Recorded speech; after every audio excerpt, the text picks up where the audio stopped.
अपने देश की फसलों और हमारी नस्लों को बचाने वाली सरदारी और किसानी को मेरा हाथ जोड़कर प्रणाम, आपके चरणों में मेरे नमस्ते। 9.5 महीने से हम लोग दिल्ली के चारों तरफ बैठे हुए अपनी मांगों के लिए बैठे हैं, लेकिन प्रधानमंत्री के कानों पर जूं नहीं रेंग रही। इसका कारण आपको समझ आ रहा है? अभी थोड़ी देर पहले चुड़ूनी साहब कह रहे थे, बोला ये तानाशाह सरकार है। मैं ये कह रहा हूं, ये तानाशाह सरकार नहीं है, ये एक तड़ी पार के काबू में आए हुए लुच्चे गुंडे बदमाशों के लोगों का टोला है, जिसको हमारे लोगों से कोई मतलब नहीं है।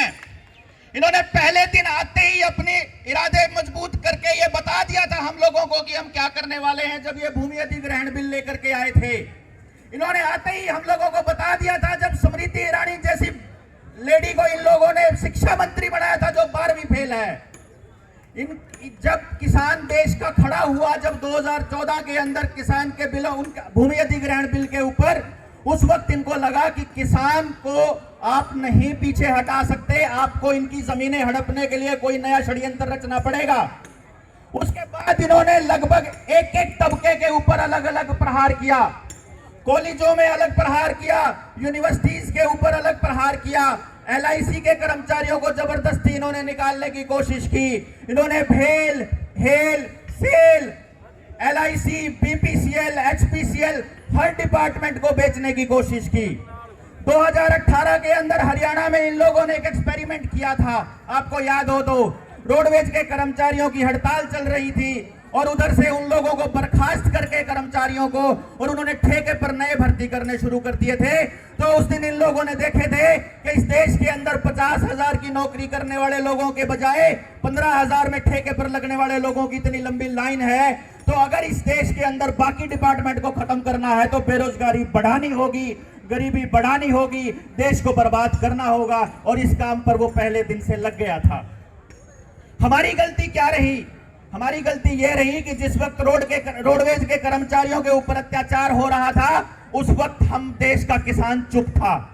जिस टाइम पे वो हमारे सरकारी स्कूल के अध्यापकों को बदनाम कर रहे थे, उस टाइम हम लोग चुप थे। आज भी हम लोग चुप हैं, और उस चुप्पी का फायदा इन्होंने क्या उठाया आपको शायद मालूम नहीं है। आपके गांव की वो जमीनें जो कभी हमारे किसी बुजुर्ग ने दान में दी थी, या जो जमीनें कभी किसी पंचायत ने दान में दी थी, स्कूल बनाने के लिए, अस्पताल बनाने के लिए, मिल बनाने के लिए, किसी पावर हाउस बनाने के लिए, वो जमीन सरकार अपने नाम कर चुकी है। ये शायद आपको नहीं पता है। ग्राम सभा की मदद से अब वो सरकार अपने नाम करके क्या करने वाली है? वही सब करने वाली है जो पुरानी जमीनों के लिए करने वाली है। आपकी जमीनों का क्या करने वाली है? वही सब करने वाली है जो पहले वाले संस्थानों का किया है। उन बड़े उद्योगपतियों को देना, उन बड़े उद्योगपतियों को क्यों देना चाहती है? क्योंकि वे चाहते हैं कि देश के सारे रिसोर्सेज इन्हीं के ऊपर हों। जब मध्य प्रदेश का किसान इनके खिलाफ बोलता है तो उनको नक्सली बोल देते हैं। जब यूनिवर्सिटी के बच्चे अपनी मांगे मांगते हैं कि फीस कम करो, हम लोगों की सीटें बढ़ाओ, तो उस टाइम पे उनको देशद्रोही करार कर देते हैं। और मीडिया सारा का सारा इस बात के ऊपर लगा हुआ कि कैसे उस आदमी को बदनाम किया जाए जो अपने हक की लड़ाई लड़ रहा है, जो अपनी मांगे मांग रहा है, जो जायज मांगे मांग रहा है। 2020 तक इन लोगों ने हर वो काम किया जिसके अंदर समाज का एक तबका दूसरे तबके से कट जाए, समाज का एक तबका दूसरे तबके के बराबर, तो उसको भी ऐसे ही लाठी डंडों से घरों के अंदर तक खदेड़ देंगे। इसका एक्सपेरिमेंट किया था इन्होंने अप्रैल 2020 के अंदर, जब एक खांसी जुकाम जैसी बीमारी को इन लोगों ने महामारी बना करके पेश किया। हम लोगों को घरों के अंदर बंद कर दिया, सारे महकमे बंद कर दिए। बाहर निकलते ही पुलिस वालों ने हमारे ऊपर डंडे बरसाने शुरू किए। तब पड़ोसी हम लोगों की आवाज नहीं बन रहे थे। ये बड़ी गलती करी थी हम लोगों ने उस टाइम पे। हमने सरकार से ये पूछा नहीं कि भैया इस देश के अंदर जो बाकी चीजों से जो बीमारियां से जो लोग मरते हैं उनका तुमने क्या किया है? 22 लाख बच्चा मरता है अपने देश के अंदर हर साल, सिर्फ 3 चीजों की बदौलत, इलाज ना मिलने की वजह से, दस्त लगने की वजह से और कुपोषण की वजह से। उन चीजों के लिए प्रधानमंत्री ने क्या किया है? ये सवाल हमने पूछा इससे? ये सवाल हमने पूछा ही नहीं। जब रोड के अंदर इतने बड़े बड़े 1.5 फुट के 2-2 फुट के गड्ढे हो रखे हैं, हमारे बच्चों की मोटरसाइकिलों के टायर पड़ के उसके अंदर मरते हैं, तो हम ये कहते हैं कि इसके दिन इतने थे। दिन इतने नहीं थे, ये इन भ्रष्ट कर्मचारियों की, इन भ्रष्ट अधिकारियों की कुनीतियों का नतीजा है कि हमें अपने बच्चों की लाशों के ऊपर से ये कहना पड़ता है कि हमारी दिन इतने थे। 2020 में इन लोगों ने एक्सपेरिमेंट किया था, लॉकडाउन लगाया हम लोगों के ऊपर। लॉकडाउन लगेगा का फायदा बताता हूं मैं आपको। यहां मंच से ये सारी बातें होंगी, हम लोग जीतेंगे, इसमें कोई शक नहीं। जिस प्रकार से अनुशासन से हमारा देश का किसान बैठा है, इसमें कोई शक नहीं है कि आप लोग ये लड़ाई और हम लोग ये लड़ाई इकट्ठे मिलकर के जीतेंगे। लेकिन इस जीत के लिए आपको कम से कम इतना तो पता होना चाहिए कि लड़ाई है किससे। आपको ऐसा लग रहा है ये सरकारों से लड़ाई है, आपको ऐसा लग रहा है अपने बच्चों को बड़ी हाई लेवल की पढ़ाई नहीं पढ़ा पा रहा है। किसान ने अपने बच्चों को पढ़ने के लिए घर से बाहर भेजा था, उसको वहां की चकाचौंध ने इस तरह से जकड़ लिया कि उसके बाद वो वापस आ नहीं पाया। यही कारण है कि आज हमारे बुजुर्ग तो इस लड़ाई में हमारे साथ खड़े हैं, लेकिन युवा लोग क्या कर रहे हैं, वो रिलायंस का दिया हुआ फ्री का इंटरनेट यूज करके यूट्यूब पे देख लेते हैं कि कौन देशद्रोही है और कौन आतंकवादी है। वो ये देख ही नहीं रहे कि तुम्हारी नस्लों की लड़ाई के लिए हम लोग यहाँ कितनी बड़ी लड़ाई लड़ रहे हैं। ये पुलिस वाले साथी बैठे हुए हैं, यहाँ जितने लोग और बैठे हैं और जो दुनिया में और कर्मचारी सुन रहे हैं वो सुन लें, आपके बच्चे भी बर्बाद हो रहे हैं इस ऑनलाइन पढ़ाई के अंदर। लोगों के अंदर डिप्रेशन बढ़ रहा है, लोगों के अंदर, लोगों के बच्चों की पढ़ाई नहीं हो पा रही है, तो उस वजह से वो लड़ रहे हैं, उस वजह से आत्महत्या कर रहे हैं। कर्मचारी लोग जो अपना लोन ले रखा था, ईएमआई पे चल रहे थे, वो लोग उसको ना चुकाने की वजह से अपने खुद के बच्चों को जहर दे करके मार रहे हैं। आने वाले टाइम में आप लोगों के साथ भी ऐसा ही होने वाला है, क्योंकि ये बीमारी सिर्फ किसानों की जमीन बर्बाद करने के लिए नहीं है, ये हर उस तबके को बर्बाद करने के लिए है जहां संगठन होता है। रेलवे की एक हड़ताल देश की सरकार को हिला देती थी, रेलवे को ही खत्म कर दिया। रोडवेज की हड़ताल सरकार को खत्म कर देती थी, उसको हिला देती थी, रोडवेज को खत्म कर दिया। अब सरकारी स्कूलों की जमीनों के ऊपर इनका वो चल रहा है, इनकी नजर पड़ी हुई है। और सिर्फ सरकारी स्कूलों की जमीनों पर नहीं, इस बात को भी सोचना पड़ेगा। 2 सितंबर को प्रधानमंत्री की तरफ से चिट्ठी आ चुकी है हर ग्राम पंचायत को, हर ग्राम सभा को यह पूछा गया है कि अक्टूबर का कैलेंडर दे दो, अपने गांव में कौन सी चीज बेच सकते हो। आप जंगलात की जमीन बेचते हो, शामलात की जमीन जो बेच सकते हो, स्कूल बेच सकते हो, या कौन सी चीज किराए पे चढ़ा सकते हो। आप लोगों को यहाँ बॉर्डर के ऊपर खड़ा कर रखा है और उनको लगता है कि वहां इन जमीनों को बचाने वाला किसान तो वहां बैठा हुआ है, तो पीछे से कौन रक्षा करेगा। तो ये हम लोगों की ड्यूटी बनती है कि अपने गांव के अंदर जन जागरण अभियान चलाएं और ये कहें कि जब तक ये तीनों के तीनों कानून और इस लॉकडाउन के आड़ में जितने कानून बने हैं, ये सारे कानून वापस नहीं हो जाते, तब तक हम लोग कुछ भी बिकने नहीं देंगे अपने गांव का। अपने गांव के स्कूलों को दोबारा चालू करो। आपके गांव के अंदर गरीब बच्चे भी बैठे हैं, पढ़े लिखे बच्चे भी बैठे हैं। प्राइवेट स्कूलों में जहां भेजते होते थे, उन स्कूलों के अंदर भी हमारे बच्चे पढ़ाते हैं। अपने बच्चों को वहां भेजना शुरू करो, क्योंकि इनको ये मालूम है कि अगर ये एक टोला, अगर एक पीढ़ी पूरी की पूरी इन लोगों ने अनपढ़ रख दी, तो आने वाले टाइम में लड़ाई लड़ने वाले योद्धा नहीं बचेंगे अपने देश के अंदर, और इनके लिए आसान हो जाएगा। और ये मत सोचिएगा कि ये सारा खेल नरेंद्र मोदी कर रहा है, या ये सारा का सारा खेल ये खेल रहा है ना।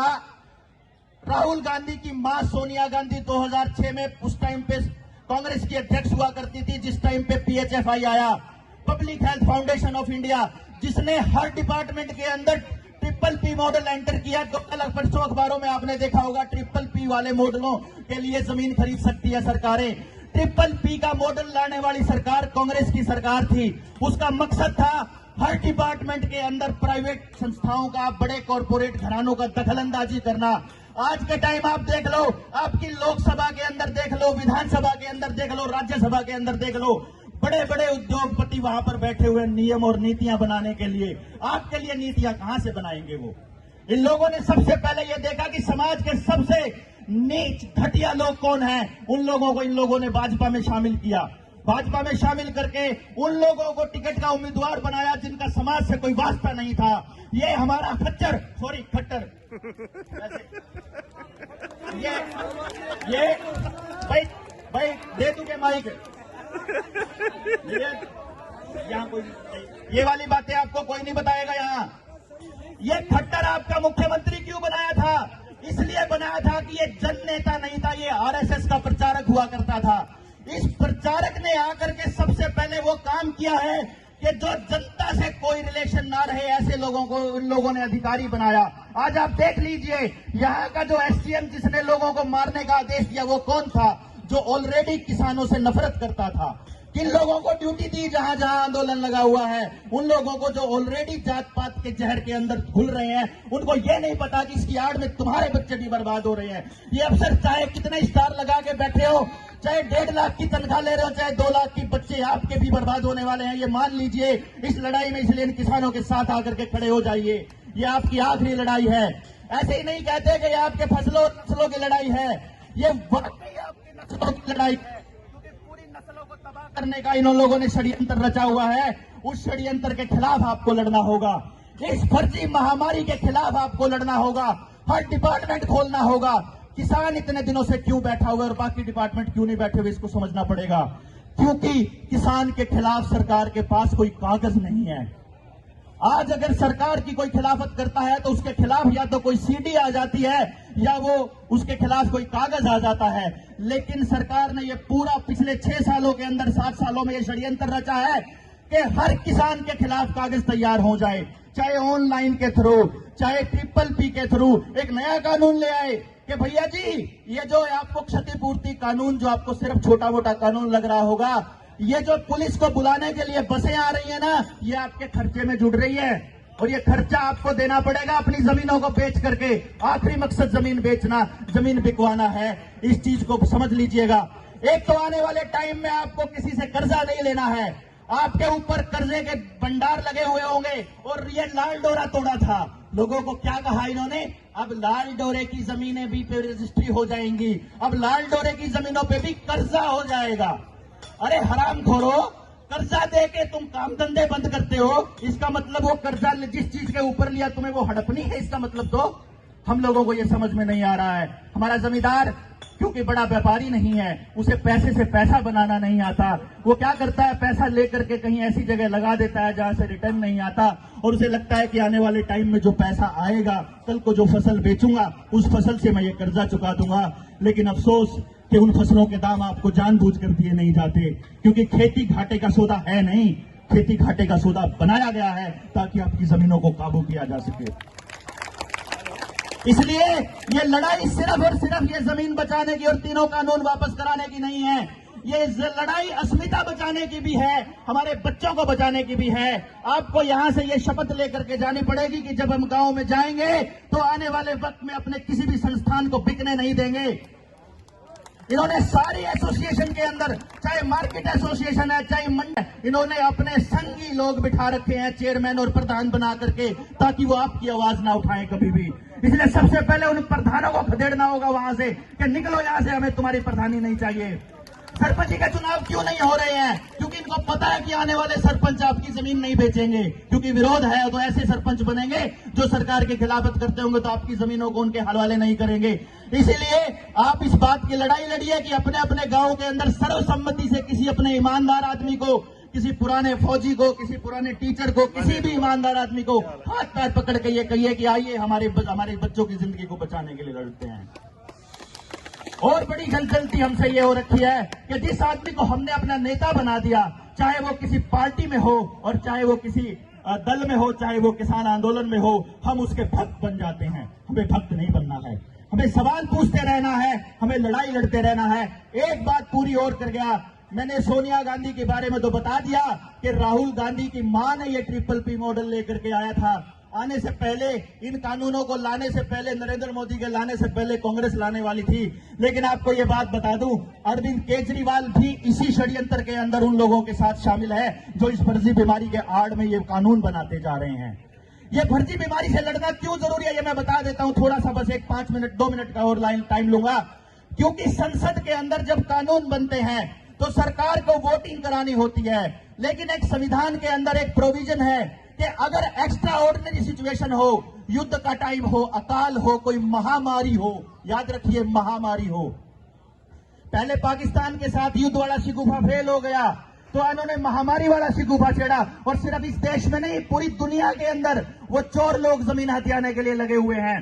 तो मैं आपको बताऊं कि महामारी ला करके संसद के अंदर वो माहौल बनता है कि सदन का कोई भी मेंबर अपनी सीट पर नहीं बैठा होता, और जब सदन का कोई मेंबर अपनी सीट पर ना बैठा हो तो वोटिंग कराने की जरूरत नहीं होती सरकार को, फिर ध्वनि मत से पास कर देते हैं। और इन लोगों के लोकसभा अध्यक्ष और राज्यसभा अध्यक्ष, उनके कान में इतने तगड़े फिल्टर लगे हैं कि उनको 1 सेकंड में ये पता चल जाता है कि कितने विधायकों ने, कितने सांसदों ने हाँ कही और कितनों ने ना कही। कमाल की बात है।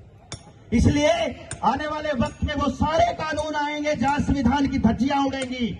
लेबर कानून ऑलरेडी आ चुका है। ये किसानों का आंदोलन एकमात्र उम्मीद है इस देश और दुनिया की कि अगर ये आंदोलन हम लोग जीत करके आते हैं, और इनको ये मान भी इसलिए नहीं रहे, इनकी कोशिश भी इसलिए यही है कि किसान किसी तरह से सिर्फ 3 बिलों पे अटके रहे। ये कोशिश इनकी यही है। 2 मिनट और कहते हैं।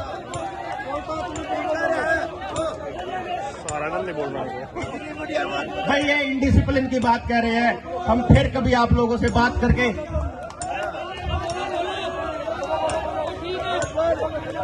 देखिए, मेरी अपनी जिम्मेदारी भी बनती है कि मंच की मर्यादा को मैं बना के रखूं। मैं आपको एक चीज बताता हूं, मैं एक छोटी सी बात कह के अपनी बात खत्म करूंगा। ये महामारी से लड़ना बहुत जरूरी है।